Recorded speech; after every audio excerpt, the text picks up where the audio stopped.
dengan gerakan Aceh Merdeka. So natruk kabasanya kena buat draw ni yang dibi semangat kepada draw ni yang dimuduk-duk je kem-kem daripada gerakan-gerakan getanya panglima-panglima wilayah ataupun panglima draw tino dan sebagainya. So natruk ana lain pak selain Mbak Ro ni nyok ro ni.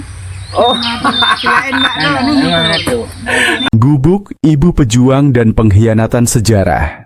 Di tanah yang pernah bergemuruh oleh suara senapan dan langkah para pejuang, berdiri sebuah gubuk reot yang memeluk sunyi. Atapnya bolong menatap langit, dindingnya rapuh menahan derita waktu, lantainya berdebu oleh luka yang tak pernah sembuh.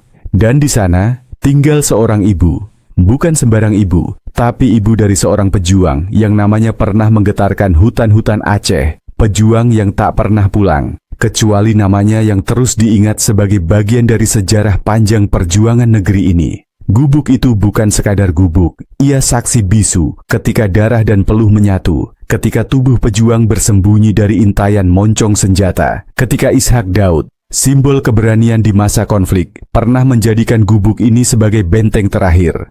Tapi kini, 2025 sudah mengetuk pintu, dan gubuk itu tetap reot, tetap menyimpan air mata, menjadi monumen kemiskinan di tengah tanah yang kaya janji dan sumpah palsu. Hai Mu'alem, engkau yang kini duduk di kursi itu, duduk dengan gagah membawa bendera perjuangan, mendulang suara dari sejarah perlawanan. Tapi apakah kau tahu bahwa ibunda pejuang itu, yang melahirkan anak yang kau sebut syuhada, masih tinggal di atap yang hampir roboh?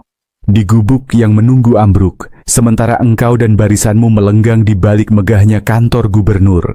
Engkau bicara tentang kesejahteraan mantan kombatan, tentang harga diri para pejuang, tapi lihatlah kenyataan yang pahit ini. Seorang ibu pejuang dibiarkan hidup di tepi kemiskinan yang menjijikkan, seolah darah anaknya yang tumpah tak berarti apa-apa, seolah pengorbanan itu hanya catatan kaki di buku sejarah yang kau jadikan kampanye. Mu'alem, di manakah tanganmu yang dulu mengepal bersama mereka? Di manakah suara lantangmu membela kehormatan para pejuang? Mengapa ibu ini kau biarkan dihina oleh nasibnya sendiri, sementara engkau duduk di kursi empuk, menikmati fasilitas mewah, memeluk oligarki yang merampas kemenangan rakyat? Tak malukah engkau berjalan di tanah ini, saat rumah para pejuang yang dulu melindungimu, hancur dimakan waktu tanpa tangan negara menjangkau? Tak malukah engkau berpidato tentang martabat, sementara ibu ini tidur di lantai dingin tanpa selimut kehormatan?